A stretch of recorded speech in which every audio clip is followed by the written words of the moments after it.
Ok, maintenant, Elle, comment on c'est la peut- reine du plantain. Et ce qu'elle va vous révéler maintenant risque de vous surprendre. Un pied de banane plantain peut produire 500 000 francs CFA. 500 000 francs CFA, s'il est bien exploité, transformé, vraiment mis à profit des feuilles jusqu'aux racines.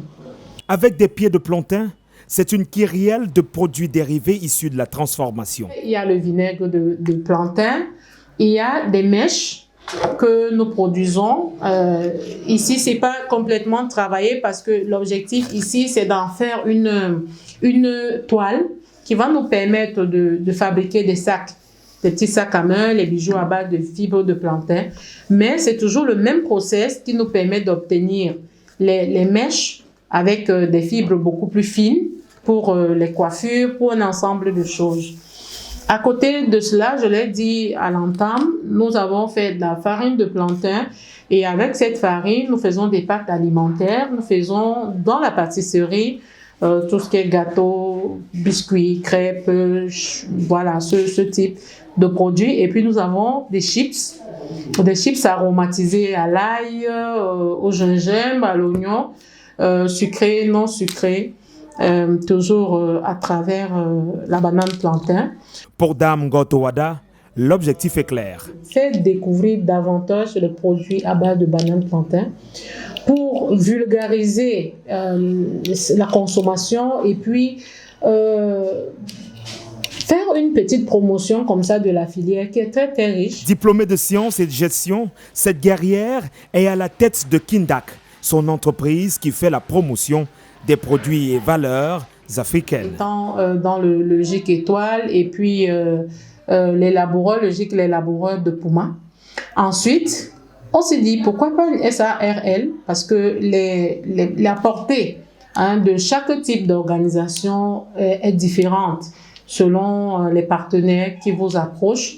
C'est comme ça que Kindak a vu le jour et voilà, nous avons continué dans la recherche, dans l'innovation, dans le travail pour toujours viser la qualité. Et dans la multitude de produits dérivés du plantain réalisés par Kindak, nous nous sommes intéressés au vin fait à base de plantain. Un processus de production que nous avons suivi pour vous. C'est à Makakonsiran pour retrouver Dame Ngoto Wada. À bord du train, le paysage verdoyant du pays Bassa défile sur nos yeux.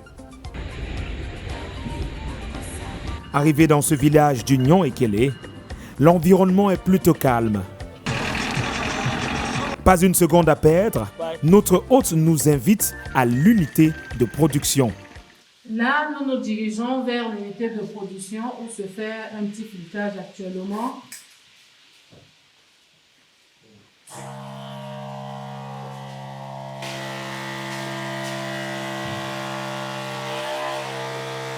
Ok, nous sommes là à la... Ici, nous utilisons 3 types de filtrage. Le premier se fait avec des toiles de coton, donc des tissus, des grands tissus blancs que nous utilisons pour le premier filtrage parce que le mou du plantain, comme je le disais, il est très concentré. Et cela évite d'épuiser les filtres. Ici, nous avons un filtre à manchon et là, l'autre filtre à plaque. Nous pouvons utiliser l'un ou l'autre, ou les deux à la fois en fonction du rendement que nous voulons, mais déjà pour un seul, le filtrage, il est OK. Voilà. Cette étape est précédée par plusieurs phases que Madame Ngoto Wada précise. La première étape consiste au tri des différentes variétés de plantain que nous allons utiliser parce que vous pouvez avoir dans un régime, certains doigts ne sont pas prêts pour la transformation. Une fois que le calibrage est fait, la pesée est faite, on épluche le plantain, une autre pesée est faite également et tout de suite on passe au broyeur. Donc après avoir broyé, le mou on peut cueillir, on le met au pressage dans ces toiles. Nous le mettons là, nous fermons et puis à l'aide de la presse, on obtient le jus qui est tout de suite pasteurisé comme vous voyez. Ça, c'est un système de pasteurisation normale. Donc, on met donc le produit en fermentation pendant une certaine durée, dépendamment de la variété que nous avons à produire et puis des taux d'alcool que nous escomptons. Après cette fermentation, un premier filtrage s'impose. Le plantain a un mou très condensé. Il faudrait d'abord passer par cette étape pour ne pas saturer les filtres que nous allons utiliser tout à l'heure. Ensuite, la phase du deuxième filtrage qui conduit à une autre étape importante. Nous allons maintenant pasteuriser le vin pour la mise en bouteille.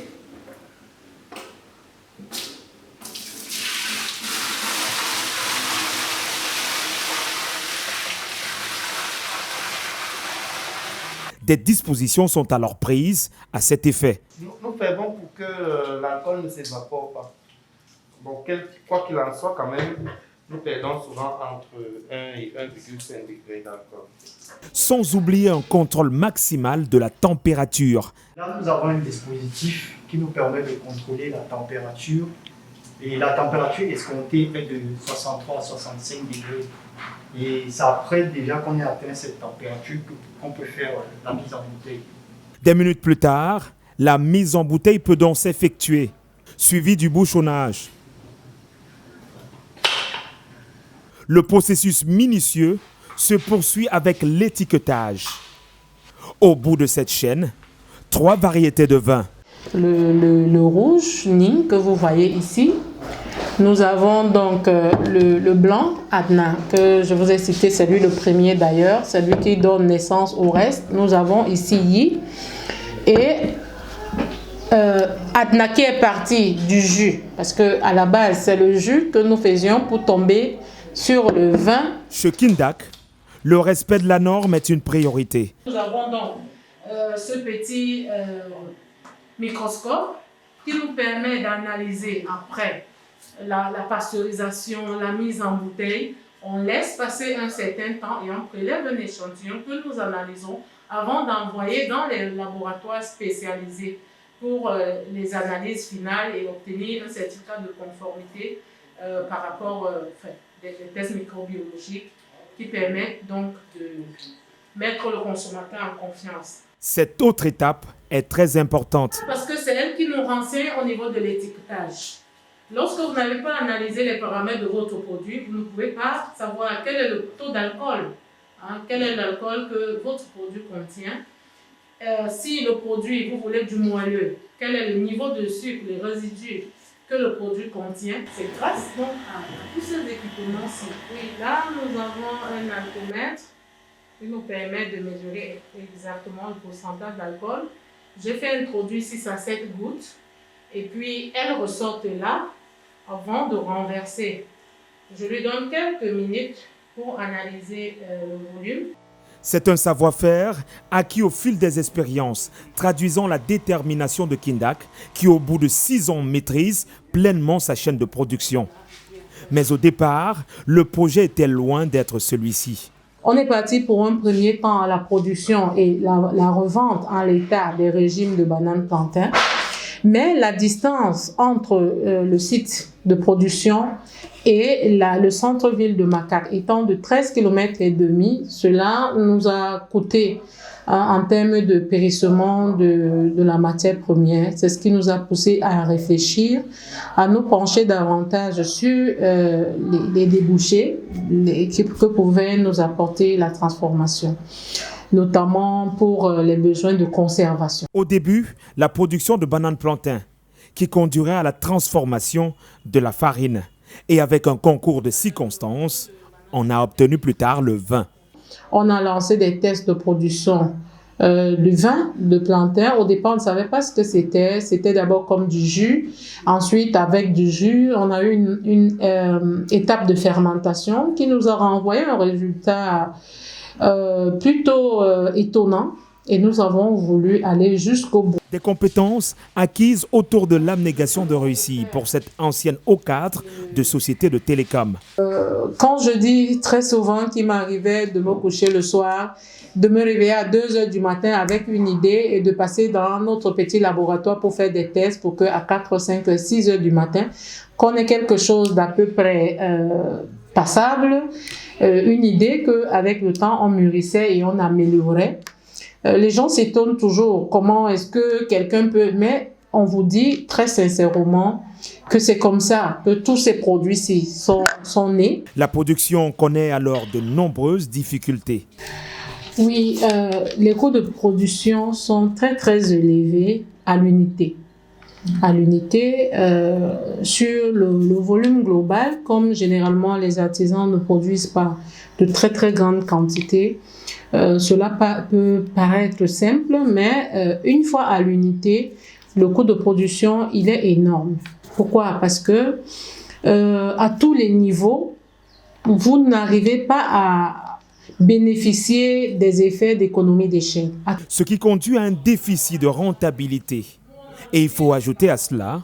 Pour ce qui est des emballages, c'est un challenge entre le recyclé et puis le seul fournisseur local et puis l'importation. Un manque d'accompagnement qui impose à la dirigeante de se substituer à plusieurs tâches ou plusieurs postes. La réalité est que l'entrepreneur camerounais, l'artisan surtout, doit savoir tout faire.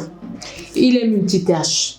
Il est gestionnaire comptable, il est producteur ingénieur, il est, je sais pas moi, il doit tout savoir. Kindak, c'est aussi un incubateur qui forme et accompagne des artisans souhaitant se lancer dans l'entrepreneuriat. Kindak est un incubateur.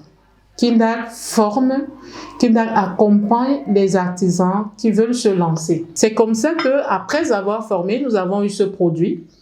Les jeunes de Douala, Yaoundé, ainsi de suite, qui se sont mis ensemble pour lancer, après avoir fait une formation de 2 mois ici, lancer ce produit, l'IPEM, qui est un vin à base de pommes sécaires, donc le cassis. Kindak ambitionne donc de conquérir d'autres marchés.